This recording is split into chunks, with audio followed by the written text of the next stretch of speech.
கமிஷனை போட்டு அதுக்கான பரிந்துரை இருந்து கொண்டிருக்கிறது. அரசாங்கத்துடைய பரிந்துரைப்படி அதற்கான முடிவும் எடுக்கப்படும். போக்சோ விழிப்புணர்வு கண்டிப்பாக இன்றைக்கு பல இடங்களில் அந்த போக்சோக்கான விழிப்புணர்வு நம்ம ஏற்படுத்திக் கொண்டிருக்கின்றோம். இங்கே உரையாற்றுகின்ற சட்டமன்ற உறுப்பினர் 1098 ஒவ்வொரு புத்தகத்திலும் இருக்க வேண்டும் என்று சொல்லியிருக்காங்க. ஒரு புத்தகத்திலும் இருக்கின்றது. 1098 மட்டுமல்ல, 14417 என்கின்ற அந்த நபரும் அந்த ஒவ்வொரு புத்தகத்திலும் இருக்கிறது என்பதை நான் தெரிவித்துக் கொள்கின்றேன். கடினமான பாடங்களுக்கு நாம் தனியாக என்று ஒரு வீடியோ பதிவோடு அந்த ஈஸியாக அது புரிய நம்ம இருக்க வேண்டும் என்ற ஒரு மணற்கேணி அப்படிங்கிற ஒரு செயலியை நாம் உருவாக்கி இருக்கின்றோம். கிட்டத்தட்ட அந்த மணற்கேணி மட்டும் பார்த்தீங்கன்னா ஒரு 8,96,000 பேர் அந்த ஆப் இன்னைக்கு டவுன்லோட் பண்ணியிருக்கிறார்கள். தேர்வு மையங்களை பொறுத்த வரைக்கும் நேற்று நம்முடைய சட்டமன்ற உறுப்பினர் செங்கோட்டையன் கேட்ட பொழுது நான் கூட சொன்னேன், 50 + 70 10ஆம் வகுப்பும் 12ஆம் வகுப்பும் 120 நாங்கள் கொண்டு வந்திருக்கோம் சொன்னோம். அதோட நம்ம மாநில துணை முதலமைச்சரை அழைத்து ஒரு வருஷத்துக்கு சொல்ல வேண்டாம், தொடர்ந்து 2021 எவ்வளோ தேர்வு மையங்கள் கொண்டு வந்திருக்கோம்னு சொல்லுங்க அப்படி என்று சொன்னார். அது அந்த வகையில் 10ஆம் வகுப்பு 410 தேர்வு மையங்களும் 12ஆம் வகுப்பு 415 புது தேர்வு மையங்களையும் நாம் உருவாக்குகிறோம்.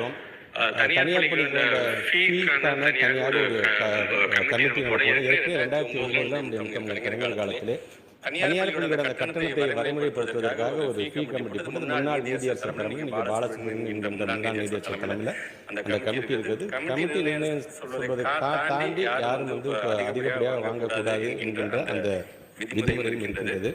அதே போன்று இங்கே இந்த லேப்டாப் அந்த டேப்லாம் எப்போ நீங்கள் கொடுக்க போறீங்க என்று சொன்னாலும் இது அதிமுக ஆட்சி காலத்தில் பார்த்தீங்கன்னா ஒரு 30,000 மேற்பட்டவர்களுக்கு அதோட நெட் கொடுக்க வேண்டியது. அதன் பிறகு கொரோனா காலம் இங்கே பல்வேறு விதத்தில் அதற்கான பிரச்சனைகள் வந்தது என்று சொன்னாலும் நம்முடைய மண்ணு தமிழ்நாட்டு முதலமைச்சர் பொறுத்து நீங்கள் லேப்டாப் அப்படிங்கிற ஒரு கருவி சார்ந்து பேசுறீங்க. அந்த கருவியின் மூலமாக வழங்கப்பட வேண்டிய அறிவை பற்றி நாங்கள் பேசுகின்றோம். ஆக அதில் எந்த விதத்திலும் நம்முடைய பிள்ளைங்களுக்கு அதர் கண்ட்ரிஸோடு கம்ப்ளீட் பண்ணுற அளவுக்கு கிட்டத்தட்ட ஒரு 8,250 hi-tech high school higher schools தான் இருந்துச்சு. மிடில் ஸ்கூல்ல நம்முடைய தமிழ்நாட்டு முதலமைச்சர் எல்லா பிள்ளைகளும் பயன்படுகிறது. 8,250 ஹைடெக் கிளாஸை ஏறத்தாழ பார்த்தீங்கன்னா 519 கோடி ரூபாய் மதிப்பீட்டில் கொண்டு வந்திருக்காங்க. இது மட்டுமல்ல, டெக்னாலஜி எப்படி கொண்டு போறாங்கன்னா 22,931 ஸ்கூல்ஸ்ல ஏறத்தாழ 415 கோடி ரூபாய் மதிப்பீட்டில் ஸ்மார்ட் போர்ட்ஸ் எல்லாருக்குமே கொண்டு வந்திருக்காங்க. கிட்டத்தட்ட பார்த்தீங்கன்னா லேப்டாப் என்று வரும்பொழுது கிட்டத்தட்ட 8 லட்சம் மாணவர்கள் பயன்படுத்த பற்றி சொல்றீங்க. இந்த டெக்னாலஜி கிட்டத்தட்ட பார்த்தீங்கன்னா 45 லட்சம் மாணவர்கள் பயன்படுத்தி நம்ம கொண்டு வந்திருக்கோம். இதுதான் லேப்டாப் என்று சொல்லும்போது பொருளாதார ரீதியாகவும் இன்னைக்கு நம்ம தமிழ்நாட்டு முதலமைச்சர் சார்ந்து தயாரிப்பு நிறுவனம் சேர்ந்து அது ஒரு முடிவு எடுக்கப்படும் என்று சொன்னாலும் எந்த விதத்திலையுமே டெக்னாலஜினால இந்த பிள்ளைங்களுக்கு இந்த அறிவு கிடைக்காம போயிடக்கூடாது என்பதை நாங்கள் ரொம்ப உன்னிப்பாக இருந்திருக்கோம் என்பதை இந்த நேரத்தில் நான் தெரிவிச்சுக்கிறேன். டீச்சர்ஸ் நிறைய நீங்க போறீங்கன்னு சொல்லி அது கிட்டத்தட்ட 250 பேர் கொடுத்தாரா 500 பேர் கொடுத்தாரா என்ற விதத்தில் நாங்கள் ஆய்வு செய்யணும். அது முடிந்தது பிறகு கண்டிப்பாக நீங்க சொல்ற மாதிரி டீச்சர்ஸ் கண்டிப்பாக வழங்கப்படும் என்று நான் சொல்லியிருக்கிறேன்.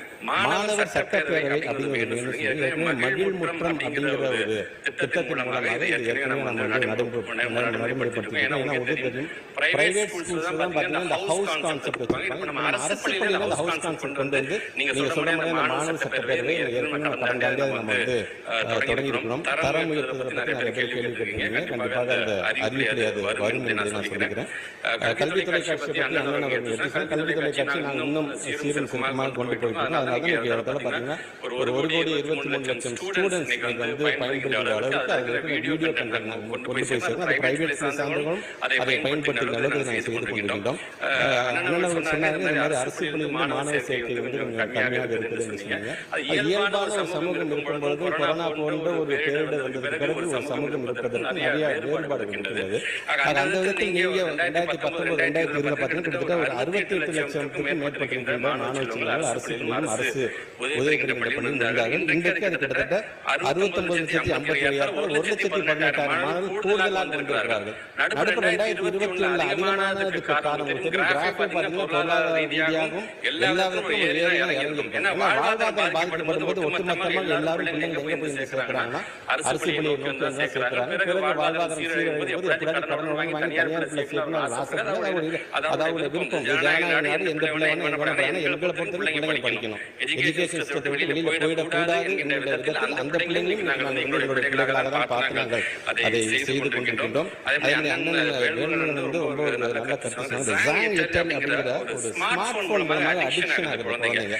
54% பிள்ளைங்க பிகாஸ் எங்க ஆரம்பிக்குதுன்னு பார்த்தீங்கன்னா கொரோனா காலம் தான். எப்ப நீங்க ஆன்லைன் ஜூம் மூலமாக கூகுள் ஆப் மூலமாக பாடம் சொல்லி கொடுக்க ஆரம்பிச்சோமோ அப்போலேருந்தே பார்த்தீங்கன்னா இந்த அடிக்ஷன் அந்த 54% எங்கேருந்து இந்த ஷிஃப்ட் நடக்குதுன்னா 9ஆம் வகுப்பு படிக்கக்கூடிய மாணவர்கள் தான் இந்த அடிக்ஷன் ஆரம்பிக்குது. ஸோ அதற்கென்று தனியாக அவர் சொன்னதை கருத்தில் வைத்துக் கொண்டு இந்த ஸ்மார்ட் போனை 2 நாட்களுக்கு முன்பாக நம்ம மாநில அமைச்சர் பிடிஆர் உடன் பேசும்போது ஆஸ்திரேலியா போன்றதெல்லாம் சோசியல் மீடியா நிறைய தடைகள் இருந்தது. 14 வயசுக்கு நம்மளும் செய்ய முடியாத என்று சொன்னார்கள். இது ஒரு மாநிலம் சார்ந்து இருக்கக்கூடிய முடிவு, ஒரு நாடு சார்ந்து இருக்கக்கூடிய முடிவு.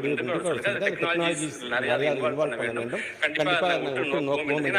அரசாங்கத்தோட கன்சர்ன் என்ன, தமிழ்நாடு கன்சர்ன்